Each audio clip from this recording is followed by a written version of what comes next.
Good evening all my dear students. तो पिछले lecture में हम लोग स्टडी कर रहे थे एन फैक्टर का कैलकुलेशन। बेसिकली मैं आपको लॉ ऑफ इक्विवेलेंस स्टार्ट किया था। तो लॉ ऑफ इक्विवेलेंस में आपको बताने से पहले आपको बताया था उसमें दो चीज़ों के बारे में आपको जानना पड़ेगा, that is the equivalent weight and basically n factor. तो एन फैक्टर के बारे में ऐसे तो मैं मोल कॉन्सेप्ट में आपको पढ़ा चुका था ऑलरेडी कि एन फैक्टर क्या होता है, नहीं होता है, कैसे कैसे किन सारे केसेस में क्या होता है। सिर्फ एक केस में वहाँ पे छोड़ दिया था ऑक्सीडेशन रिडक्शन वाला, तो वही केस मैं यहाँ पे आपको बता रहा था कि ऑक्सीडेशन रिडक्शन के केस में एन फैक्टर का चेंज हम लोग कैसे निकालेंगे। ठीक है, तो एन फैक्टर को होप आपको समझ में आया होगा। तो अब देखिए, तो पिछले लेक्चर में जो हम लोग एन फैक्टर क्वेश्चन कर रहे थे, जैसे मैं एग्जाम्पल देकर के बता रहा हूँ कि हम लोग जो कर रहे थे क्वेश्चन कि इस केस में मान लो आपको कि एन फैक्टर को कैलकुलेट करना है, दैट इज़ अगर मान लीजिए क्वेश्चन दिया हुआ है KBRO3 और ये आपका मूव कर जा रहा है BR माइनस में। ठीक है, इस केस में एन फैक्टर को क्या कैलकुलेशन आपको करना है, तो यहाँ पे हम लोग ब्रोमीन का ऑक्सीडेशन स्टेट निकालते थे। तो यहाँ पे ब्रोमीन का ऑक्सीडेशन स्टेट आ गया +5 और यहाँ पे ऑक्सीडेशन स्टेट ब्रोमीन का आ गया -1। तो चेंज इन ऑक्सीडेशन स्टेट तो 5 से लेकर के -1 तो 6 का, और multiplied by number of atom तो सिर्फ 1 था, तो इसलिए 6 हो जाएगा। तो इस केस में अगर मैं एन फैक्टर का कैलकुलेशन अगर आपको बोलूँ तो एन फैक्टर हो गया 6। ठीक है, कोई इसमें प्रॉब्लम वाली बात नहीं है। तो इस केस में अगर हम लोग देखें तो ये जो हमारा सब्सटेंस दिया हुआ है उसमें सिर्फ और सिर्फ एक ही एटम का ऑक्सीडेशन स्टेट चेंज हो रहा था। तो एक एटम का जब भी ऑक्सीडेशन स्टेट चेंज होगा तब तो ऐसे हम लोग एन फैक्टर तो आसानी से निकाल लेंगे। कैसे निकालते हैं हम लोग, तो उसके लिए मैं आपको बताया ही था कि n factor is always equal to change in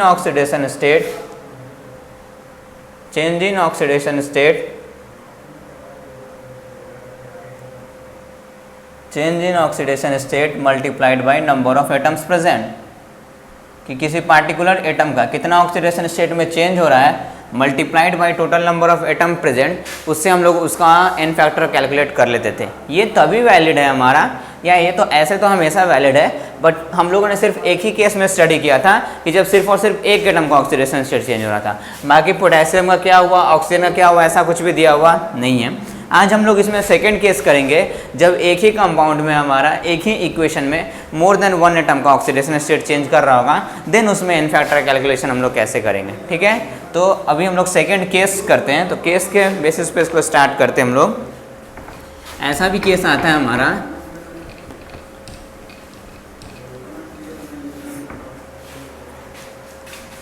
case 2 कर लो आप, in the calculation of n factor in case of oxidizing and reducing agent. Case 2, when oxidation state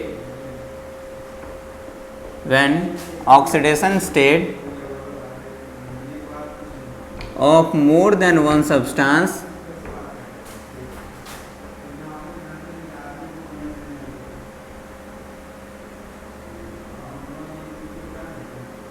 और मोर देन वन सब्सटेंस, नहीं सब्सटेंस को आप शुरू करके कर दो, more than one atom of an compound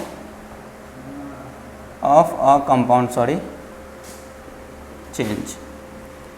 जब किसी एक कंपाउंड में एक एटम से ज़्यादा का अगर ऑक्सीडेशन स्टेट चेंज करेगा, देन हम लोग उस केस में एन फैक्टर कैलकुलेशन कैसे करेंगे उसको हम लोग अभी स्टडी करते हैं। जैसे फॉर एग्जांपल अगर हमारा दिया हुआ है, एग्जांपल के बेसिस पे समझेंगे हम लोग, दिया हुआ है कि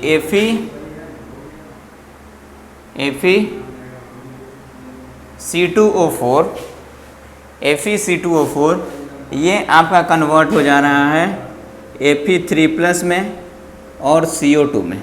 देन इस केस में आपसे पूछ दूं कि FeC2O4 के लिए आप जरा मेरे को बताओ कि what is the value of n factor. Now पहले तो हम लोग change in oxidation state calculate करेंगे। तो यहाँ पे आपको पता है कि C2O4 दैट इज़, मैं आपको लिखवाया होगा, अगर आप जाकर के ध्यान से देखोगे कोऑर्डिनेशन कंपाउंड वाले में, तो लिगेंड में लिखवाया था C2O4 पे चार्ज होता है -2। तो अगर इस पे चार्ज है -2 तो एक आयरन पे चार्ज होगा +2, तो +2 -2 तभी तो न्यूट्रलाइज होगा। तो अगर आयरन की ऑक्सीडेशन स्टेट की बात करूँ मैं, तो आयरन का ऑक्सीडेशन स्टेट आ गया +2 और इस C2O4 पे ओवरऑल चार्ज कितना आ गया आपका -2। नाउ यहाँ से कार्बन का ऑक्सीडेशन स्टेट हम लोग कैलकुलेट कर सकते हैं। आयरन अकेला था, इस वजह से जो चार्ज था वही उसका ऑक्सीडेशन स्टेट हो गया। x मान लेंगे इसका, तो ये हो जाएगा 2x +4 टाइम्स ऑफ ऑक्सीजन जो कि -2 होता है, it is equal to -2, that is 2x minus 8 it is equal to -2। हो गया नहीं हो गया? That is 2x is equal to 6, तो x की वैल्यू यहाँ से कितनी आ गई +3। तो यहाँ पे कार्बन का ऑक्सीडेशन स्टेट आपका आ गया +3, राइट। कोई कन्फ्यूजन वाली बात नहीं होगी। अगर इस केस में आप आयरन का ऑक्सीडेशन स्टेट देखोगे तो आयरन है अकेला आयरन के फॉर्म में प्रेजेंट, तो जो चार्ज होगा वो उसका ऑक्सीडेशन स्टेट मतलब +3 इसका ऑक्सीडेशन स्टेट। और यहाँ पे हमारा CO2 में अगर आप देखोगे कार्बन का ऑक्सीडेशन स्टेट निकालोगे तो वो आपका हो जाएगा +4, क्योंकि 2 × -2 हो जाएगा, तो कार्बन का +4। अब जरा आप देखो इधर में कि है तो हमारा एक ही कंपाउंड, इसमें एक से ज़्यादा सब्सटेंस का ऑक्सीडेशन स्टेट चेंज कर रहा है। हाँ, आयरन का हमारा +2 से चला गया +3 में, और कार्बन का हमारा +3 से चला गया +4 में। देन अगर इस स्पेसिस के लिए मैं अगर n फैक्टर की बात करूं तो n फैक्टर बेसिकली क्या होगा, तो वो हम लोग को निकालना है।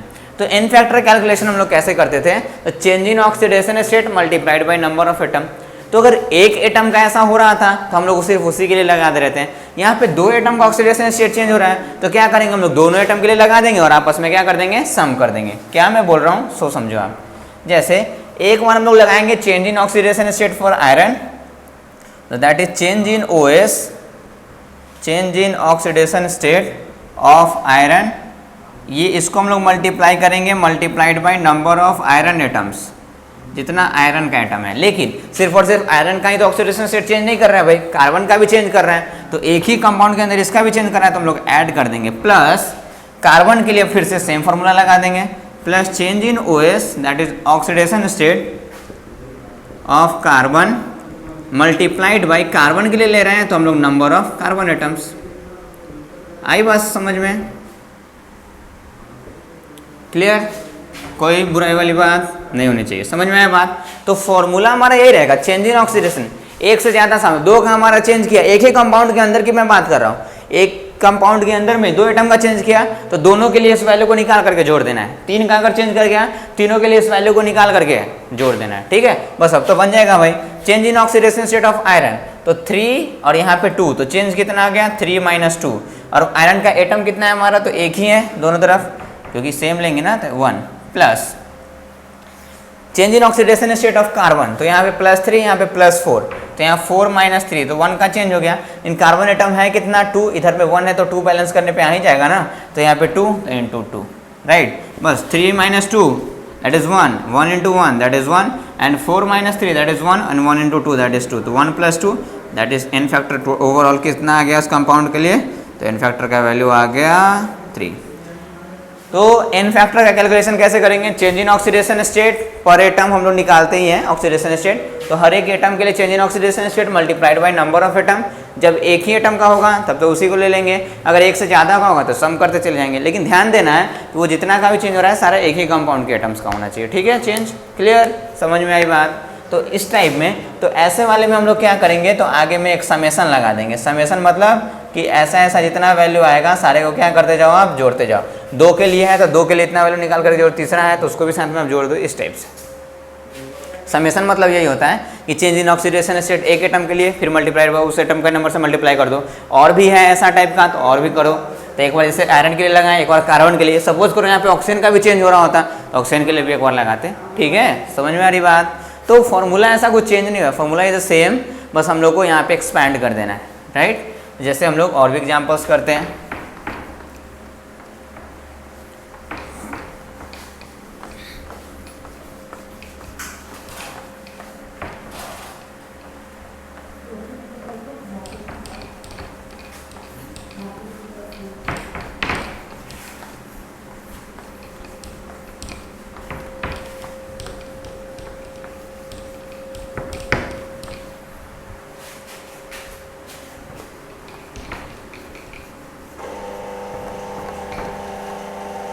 जैसे मान लीजिए कि दूसरा इक्वेशन आपको दिए हुए है FeNO3 होल थ्राइस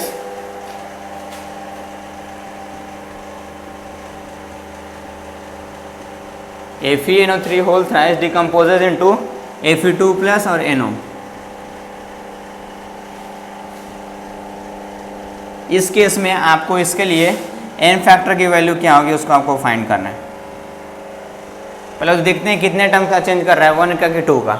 नाउ अगर आप कैलकुलेट करोगे यहाँ पे तो NO3 पे चार्ज होता है भाई -1, तो -1 और 3 है ऐसा, तो ओवरऑल चार्ज हो गया -3, ऐसे एक पे तो होता है -1 ही, तो ऐसे चार्ज हो गया -3, तो इस पे चार्ज आ जाएगा +3, तो इसका ऑक्सीडेशन स्टेट +3। मैं आपको बताया था, पढ़ाया भी था कि जब एक ही कंपाउंड में एक से ज़्यादा टर्म कैलकुलेट करना होता है तो हम लोग 2 पार्ट में डिवाइड करते हैं, आपको याद करोगे तो वैसे ही कर रहे हैं हम लोग। अब हम लोग इसमें आ जाते हैं, तो इसमें नाइट्रोजन कैलकुलेट करना है, तो नाइट्रोजन का मान लेते हैं x + 3 टाइम्स ऑफ ऑक्सीजन -2, और एक पे चार्ज कितना होता है -1, दैट इज इक्वल टू -1, तो x - 6 इज इक्वल टू -1, तो x की वैल्यू यहाँ से कितनी आ गई +5, तो नाइट्रोजन का ऑक्सीडेशन स्टेट इधर से आ गया +5। कोई कन्फ्यूजन वाली बात नहीं होनी चाहिए। नाउ अब हम लोग यहाँ पे देखते हैं आयरन अकेला प्रेजेंट है, तो जो चार्ज वही इसका ऑक्सीडेशन स्टेट, तो +2, और यहाँ पे नाइट्रोजन अकेला हमारा प्रेजेंट है, तो यहाँ पे हमारा इसका -2, तो इसका ऑब्वियसली हो जाएगा +2।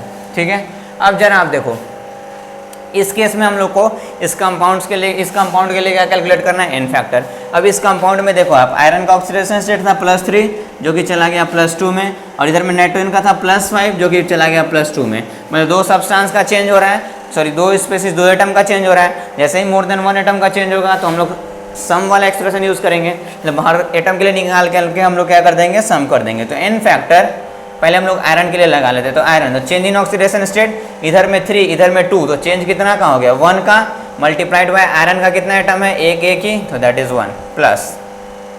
नाइट्रोजन के लिए अगर मैं बात करूं तो नाइट्रोजन के लिए हमारा कितना हो जाएगा, तो नाइट्रोजन के लिए हमारा कितना ऑक्सीडेशन स्टेट का चेंज हो रहा है, तो +5 से +2, दैट इज 3 का चेंज हो रहा है, 3 का चेंज हो रहा है। कितना नाइट्रोजन का एटम, तो 3, तो that is 3, that is 1 × 1 that is 1 and plus that is 9, overall कितना हमारा आ गया, तो यहाँ पे हमारा एन फैक्टर का वैल्यू कितना आ गया डायरेक्टली हमारे लिए, तो एन फैक्टर का वैल्यू 10 आ गया। अरे क्लियर, आई बात समझ में। अगर एन फैक्टर का वैल्यू 10 आ गया तो आप इसके लिए चाहो तो इक्विवेलेंट वेट भी निकाल सकते हो। तो इक्विवेलेंट वेट कैसे निकालते हैं हम लोग, तो इक्विवेलेंट वेट का मैं आपको एक्सप्रेशन बता चुका हूँ कि इक्विवेलेंट वेट हमेशा होता है क्या चीज़ है, तो it is always equal to the molecular weight divided by n factor. Molecular weight divided by n factor. अगर मॉलिक्यूलर वेट इस केस में हम लोग आयरन का निकालेंगे तो आयरन का मॉलिक्यूलर वेट, आयरन का एटॉमिक वेट आई थिंक होता है 54, ठीक है, तो इट इज़ 54 प्लस नाइट्रोजन यहाँ पे 3 है, तो 3 इंटू नाइट्रोजन, नाइट्रोजन का होता है 7 2 जा 14 प्लस ऑक्सीजन यहाँ पे 3 3 जा कितना हो गया, 3 3 जा हो गया हमारा 9, तो 9 है और 9 इंटू हो गया 16 डिवाइडेड बाई एन फैक्टर का वैल्यू कितना, तो 10, इसको आप कैलकुलेट कर दोगे तो इक्विवेलेंट वेट भी आ जाएगा। अरे क्लियर, आसान है मेरे हिसाब से, बहुत ज़्यादा कोई डिफिकल्ट नहीं है। मैं इतना आसान एग्जांपल करूँ, एक एग्जांपल से आपको समझ में आ जाना चाहिए, ठीक है।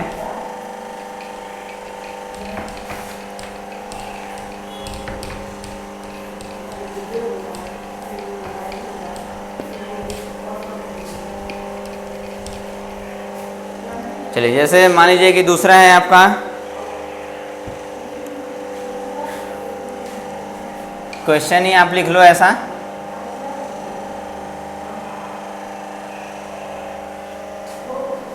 Calculate n factor and equivalent wait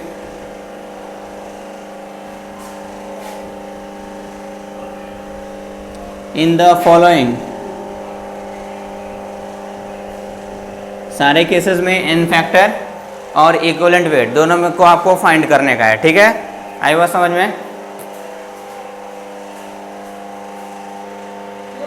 ठीक है। फर्स्ट है FeCr2O4, FeCr2O4 ये आपका डिकम्पोज कर रहा है Fe2O3, Fe2O3 और K2CrO4 इसमें, ठीक है। सेकेंड है आपका Fe2SO4 whole thrice, that is Fe2SO4 whole thrice, ये आपका डिकम्पोज कर रहा है Fe2 प्लस और SO2, तो Fe2 प्लस और SO2। और थर्ड है आपका SnC2O4, तो SnC2O4 ये आपका फॉर्म कर रहा है SN4+ और CO2, तो SN4+ और CO2। तो आपको इन तीनों केसेस में ये जो रिएक्टेंट है सारे का एन फैक्टर भी कैलकुलेट करना है, साथ में सारे का इक्विवेलेंट वेट। जिसका मास नहीं पता होगा तो आप पीरियोडिक टेबल की हेल्प से उसको मास को आप देख लोगे, ठीक है। मैं आंसर डायरेक्टली आपको बता देता हूँ, ये आप होमवर्क टाइप का है, ये आप घर से कर करके रखना। मैं आगे के टॉपिक की तरफ प्रोसीड करता हूँ, क्योंकि रेडॉक्स काफ़ी लंबा चल गया स्लो होने की वजह से, इतना क्वेश्चन करने क्लास में करने की वजह से, ठीक है। ऐसे अगर आप मास लेना चाहते हो तो आयरन का एटॉमिक मास है आपका 56, सॉरी हम लोग 54 ले रहे थे ना, आयरन का 56, ऑक्सीजन का 16 पता है आपको, सल्फर का आपको 32 पता ही होगा, आप लोग कार्बन का 12, टिन का हो गया 119, कॉपर का 63.5, क्रोमियम का 52, सारे का आपको पता चल गया। सारे केसेस में एन फैक्टर आपको कैलकुलेट कर लेना है, मैं सारे केसेस का आंसर बता देता हूँ आपको, ठीक है। तो इसका FeCr2O4 वाले का एन फैक्टर का वैल्यू है 7 और इसके इक्विवेलेंट वेट का वैल्यू है 32। तो एन फैक्टर मैं इधर लिख रहा हूँ और इधर में इक्विवेलेंट वेट, आंसर आपको बता दे रहा हूँ ताकि आप सॉल्व करके वेरीफाई कर लोगे। इसका 7, इसका 32, ठीक है। इसका हमारा है एन फैक्टर का वैल्यू 8 और equivalent weight 50। N factor value is 8 and equivalent weight is 50। And last third का है आपका एन फैक्टर का value 4 and equivalent weight is 51.75, तो 51.75, ठीक है। तो ये है बेसिकली, आपको इसको सॉल्व कर लेना है घर पे। मेरे हिसाब से आप आसानी से सॉल्व कर सकते हैं, मैं आपको बता ही दिया 2 क्वेश्चन कर करके कैसे सॉल्व करते हैं, बाकी कोई उसमें बहुत बड़ा रॉकेट साइंस तो है नहीं करने के लिए, तो आप इसको कर लोगे। तो एन फैक्टर कैलकुलेशन हम लोग इस टाइप से करते हैं, आपको समझ में आया होगा कि अगर आपको एक ही का दिया हुआ है तब तो भाई change in oxidation state multiplied by the number of atom. अगर एक ही कंपाउंड में 2 का चेंज हो रहा है तो फिर से दूसरे एटम के लिए भी सेम करना है, change in oxidation state multiplied by number of atom और ऐड कर देना है। अगर एक ही कंपाउंड में 3 का चेंज कर रहा है तो तीनों के लिए वैसा ही फिर से तीसरे का निकाल के सम कर देना है। तो इस टाइप से हम लोग करते हैं, बाकी और कोई दूसरी चीज़ नहीं, ठीक है। समझ में आ रही बात? समझ में आ रही होगी आई थिंक। चलिए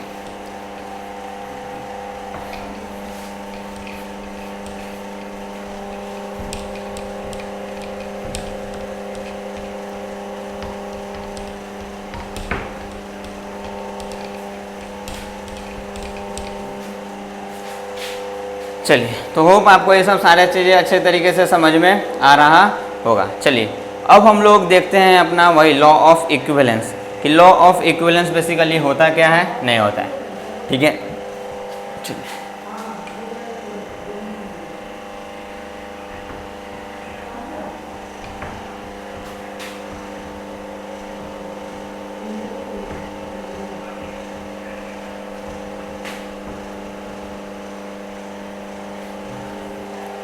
कोई भी आप केमिकल रिएक्शन मान लो, मैं अभी कोई जनरल केमिकल रिएक्शन मानता हूँ, सपोज करो A + B gives C + D।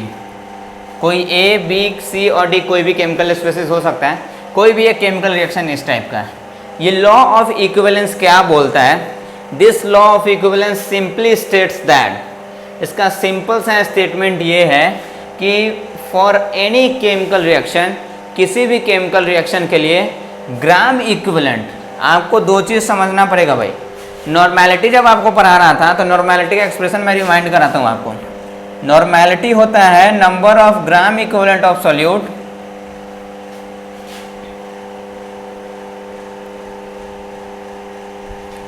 Divided by volume of solution in litre, और नंबर ऑफ ग्राम इक्विवेलेंट का मैं एक्सप्रेशन आपको बताया था कि number of gram equivalent is equal to होता है given weight in gram divided by equivalent wait.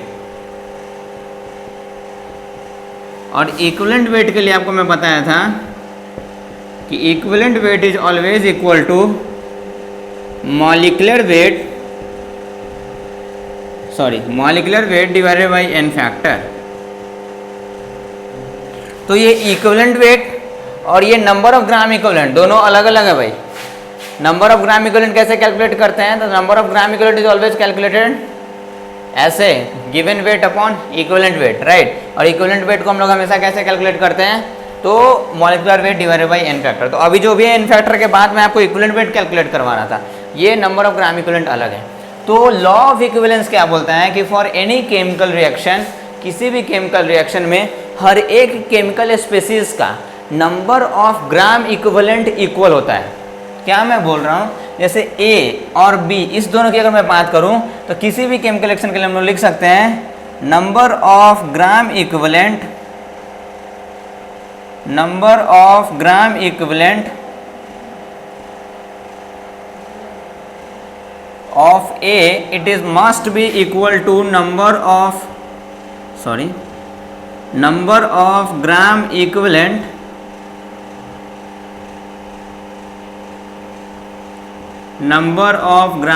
of B, और वो इक्वल होगा number of gram equivalent of C, that will be equal to the number of gram equivalent of D।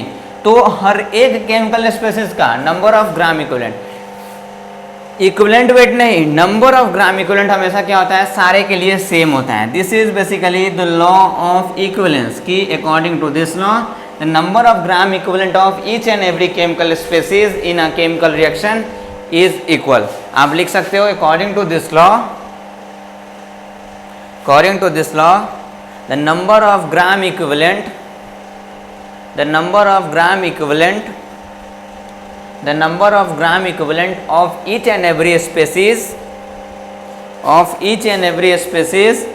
in a chemical reaction,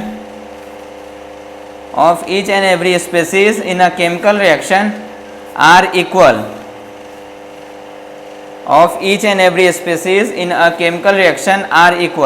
किसी भी chemical reaction में हमारा जितना भी number of gram equivalence हमारा होता है, हर एक स्पेसीज के लिए क्या होता है, हमारा इक्वल होता है। तो किसी भी केस में हम लोग हर एक स्पेसीज के लिए ग्राम इक्विवेलेंट किसी भी हम लोग क्वेश्चन में कर सकते हैं, वो आसानी से हम लोग कर सकते हैं। समझ में आ रही बात। तो अब देखिए, ये तो हम लोग जान गए कि भाई नंबर ऑफ ग्राम इक्विवेलेंट हमारा ये इक्वल होगा। अब हम लोग number of gram equivalent calculate कैसे करेंगे, तो उसको कैलकुलेट करने के लिए जरा देखिए क्या एक्सप्रेशन हमारा आता है। ऐसे तो मैं आपको एक बार नंबर ऑफ ग्राम इक्विवेलेंट निकलवा चुका हूँ, फिर से अभी हम लोग देखते हैं। Equivalent weight is equal to क्या होता है, molecular weight by n factor, और number of gram equivalent is equal to the given weight upon equivalent weight. तो अगर हम लोग यहाँ से number of gram equivalent find करने की कोशिश करें, तो number of gram equivalent it will be equal to the given weight, और वो भी गिवन वेट आपका किस में होना चाहिए, ग्राम में, डिवाइडेड बाई इक्विवेलेंट वेट। और इक्विवेलेंट वेट क्या होता है, molecular weight divided by n factor. इसको हम लोग लिखते हैं डिवाइडेड बाई इक्विवेलेंट वेट, और इक्विवेलेंट वेट की जगह डायरेक्टली पुट कर सकते हैं molecular weight divided by n factor. तो एक डिवीजन के नीचे दूसरा डिवीजन, तो एन फैक्टर हमारा ऊपर में चला जाएगा, तो मल्टीप्लाइड बाई एन फैक्टर हो जाएगा। Now given weight upon molecular weight, given mass upon molar mass, इसको हम लोग क्या बोलते हैं, नंबर ऑफ मोल। तो this is nothing, simply number of mole multiplied by n factor. अरे है या नहीं हमारा, समझ में आ रही बात।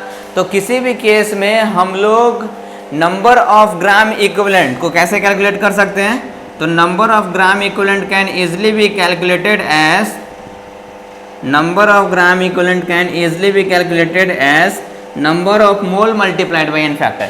जैसे अगर ए का हम लोग को ग्राम इक्विवेलेंट लेना पड़ेगा, तो that will be the number of mole of A multiplied by the n factor for A, right. B का अगर हम लोग को ग्राम इक्विवेलेंट लेना पड़ेगा, तो that is number of mole of B multiplied by n factor for B, right, clear. तो इस टाइप से हम लोग कैलकुलेट कर सकते हैं। एक तो ऐसे, और नहीं तो आपको दिया हुआ अगर रहेगा नॉर्मेलिटी और वॉल्यूम ऑफ सॉल्यूशन, तब भी तो number of gram equivalent of solute find कर सकते हैं, नंबर ऑफ ग्राम इक्विवेलेंट। तो नंबर ऑफ ग्राम इक्विवेलेंट या तो ऐसे फाइंड कर लो आप, जनरली हम लोग इधर मेथोडॉक्स में ऐसे ही फाइंड करते हैं, नहीं तो अगर कहीं पे आपको नंबर ऑफ ग्राम इक्विवेलेंट निकालना है, तो number of gram equivalent can also be equal to number of gram equivalent निकालना है, इन दोनों को आपस में क्या करते हैं, मल्टीप्लाई। ये डिवीजन में तो मल्टीप्लिकेशन में आ जाएगा। That will always be equal to the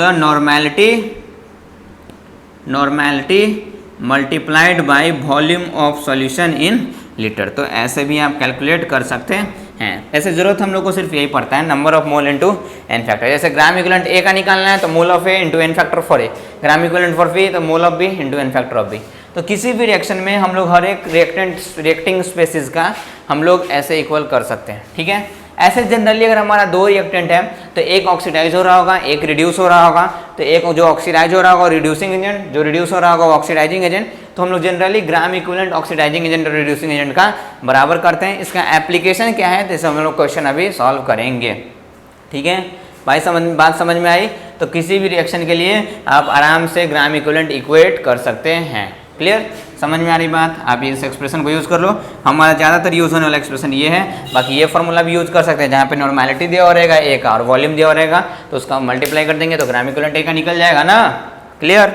आई बात समझ में? चलिए, होप आपको समझ में आ रही होगी बात। इसका हम लोग एप्लीकेशन करते हैं कि इसका एप्लीकेशन है क्या।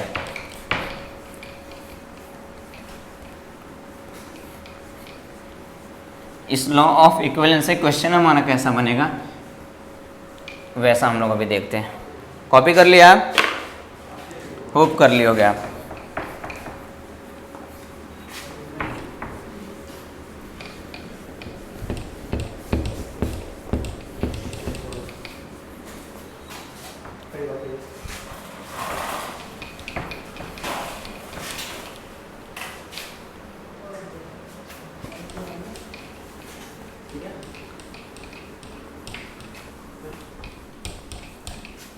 जैसे मान लीजिए कि कोई क्वेश्चन आपका दिया हुआ है इस टाइप का,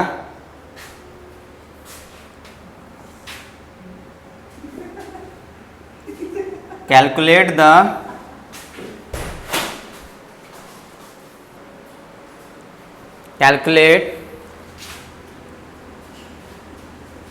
number of moles of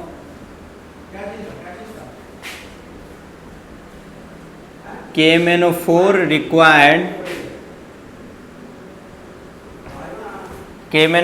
required to react completely with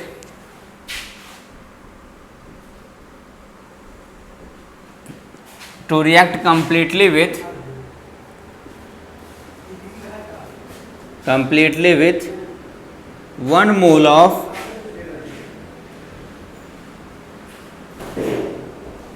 ferrous oxalate, 1 mole of ferrous oxalate in acidic solution. In acidic solution according to the equation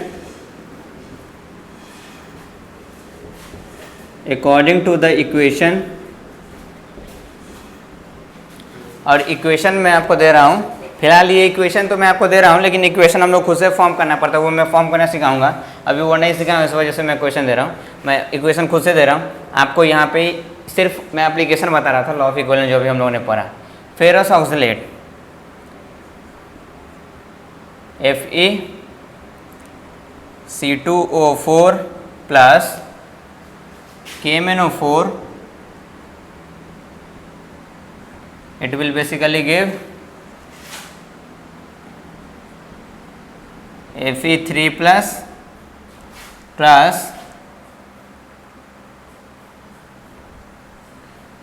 Mn2 plus. ठीक है, मैं सिर्फ अभी आपको इक्वेशन दे दिया हूँ।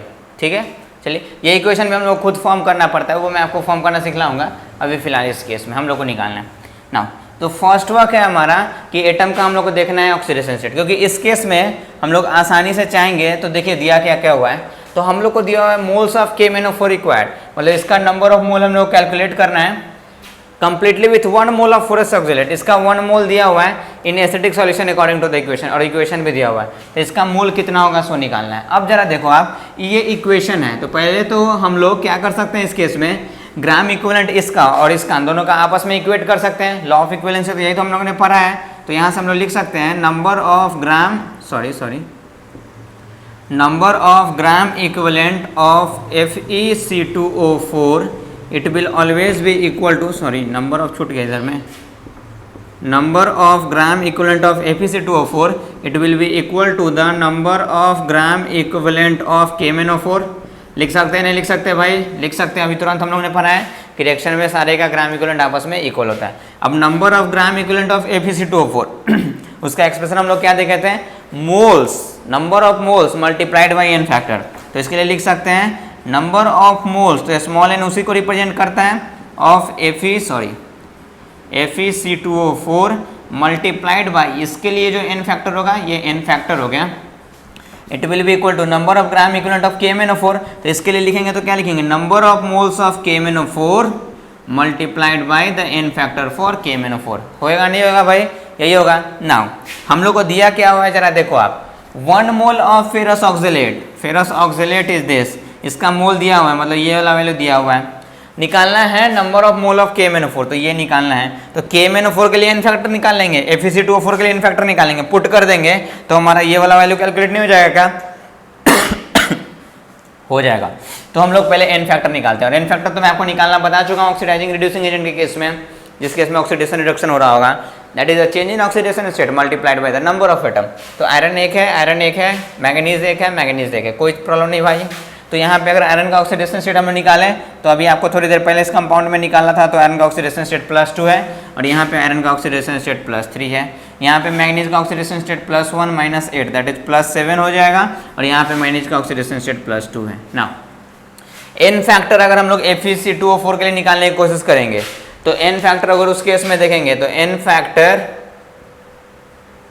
ऑफ किसका, FeC2O4 that is change in oxidation state. तो आयरन का देखेंगे चेंज इन ऑक्सीडेशन 3 और 2 में, तो चेंज कितना हो गया, 3 - 2 multiplied by number of iron atom, तो 1 है तो मल्टीप्लाइड बाई 1, तो that is 3 - 2 that is 1, and 1 × 1 is 1।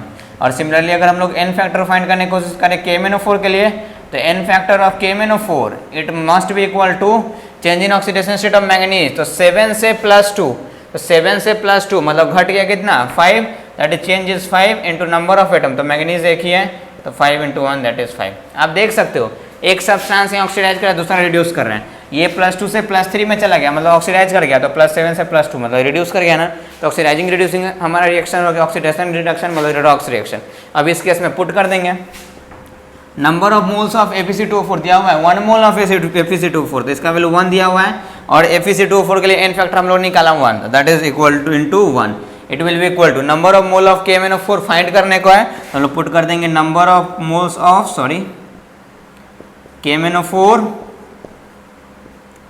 Into n factor, और इसके लिए KMnO4 के लिए n फैक्टर की वैल्यू कितनी है, 5, तो इंटू 5। तो यहाँ पे number of mole of KMnO4 निकाल लिया हम लोग, number of moles of KMnO4 it will equal to 1 × 1 1, multiplication में तो डिवीजन में, तो 1/5 मोल्स, आंसर आ गया, तो 1/5 is the correct answer.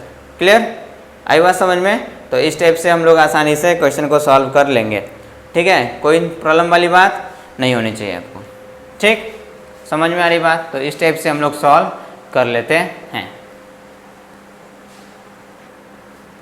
Clear, समझ में आ रही बात? तो इस टाइप से हम लोग क्वेश्चन को तो सॉल्व कर लेते हैं, ठीक है, आ रही बात समझ में? तो ये था आपका application law of gram equivalence का। तो जो नेक्स्ट लेक्चर होगा आपका, तो उसमें मैं इसका और एप्लीकेशन आपको सिखलाऊंगा कि कैसे हम लोग इसका और एप्लीकेशन करते हैं। और ये जो इक्वेशन हम लोग ने बनाया था, ये इक्वेशन हम लोग को दिया हुआ नहीं रहता है क्वेश्चन में, ये इक्वेशन हम लोग खुद से अपने से बनाना पड़ता है। तो उसके लिए 3-4 इक्वेशन जो हमारा मेन है उसको हम लोग को याद रखना पड़ता है, तो वो मैं आपको याद रखने के लिए बता दूंगा। कुछ हमारा इंपॉर्टेंट ऑक्सीडाइजिंग एजेंट और रिड्यूसिंग एजेंट है, तो उसको मैं याद रखने के लिए आपको बता दूंगा, तो वो आप याद रखोगे तो आप आसानी से इस इक्वेशन को फॉर्म कर सकते हैं। तो नेक्स्ट लेक्चर जो होगा आपका, तो उसमें मैं आपको यही बताऊंगा कि कैसे कैसे आप आसानी से इक्वेशन को फॉर्म कर सकते हो, ठीक है। क्लियर, होप आपको चीज़ें अच्छे तरीके से समझ में आई होंगे, तो आप इस टाइप से क्वेश्चन सॉल्व कर लोगे। तो उसके बाद रही बात ये कि पिछले लेक्चर में हम लोग आयन इलेक्ट्रॉन मेथड भी कंप्लीट किए थे, तो उस पर रिलेटेड मैं प्रॉब्लम आपको नहीं दिया था, तो मैं अभी कुछ क्वेश्चंस आपको दे दे रहा हूँ आयन इलेक्ट्रॉन मेथड पे। आप इसको बैलेंस करके रखोगे, बाकी पूछना तो आप जानते ही हो कैसे पूछोगे सवाल, ठीक है।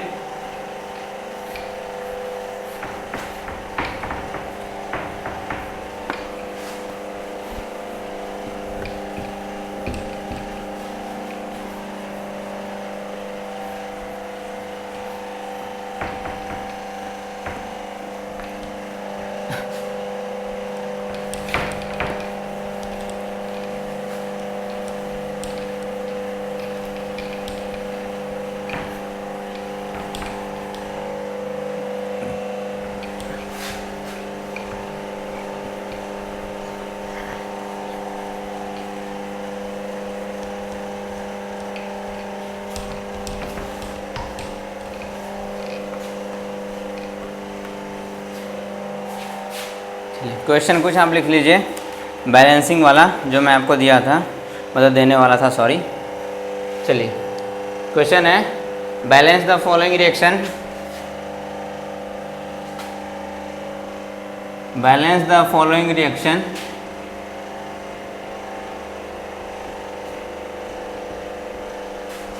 balance the following reaction by ion electron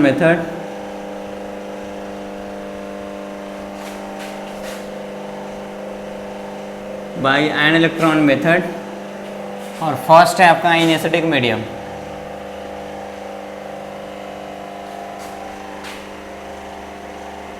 in acidic medium, इसमें question number A, NO3 minus plus Bi,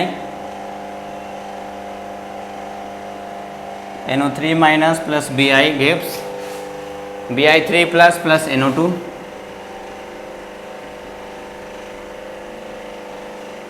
problem number B is Cr2O7 2 minus plus Fe2 plus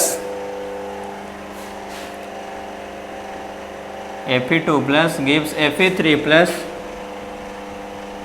Cr3 plus। Third, zinc plus As2O3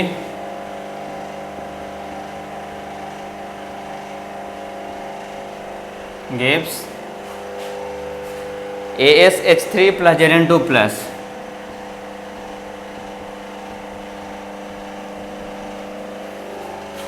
equation number D, IO3 minus plus HSO3 minus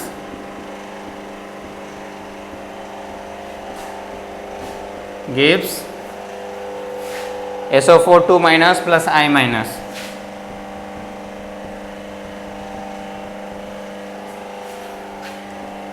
E या फिर 4 ही रहने दो आप। और second है आपका in basic medium और alkaline medium.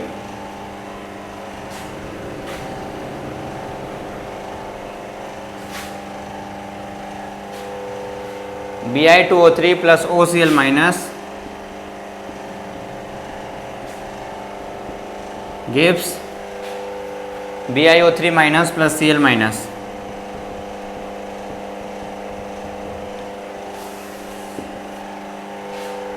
Br2 plus IO3 minus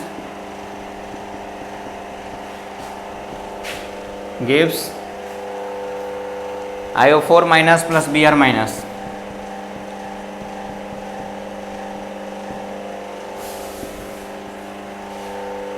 PbO2 plus Cl minus gives ClO minus plus PbOH whole thrice. क्या? ClO minus plus PbOH whole thrice minus. Roll number H, Cn minus plus MnO4 minus gives MnO2 plus CnO minus.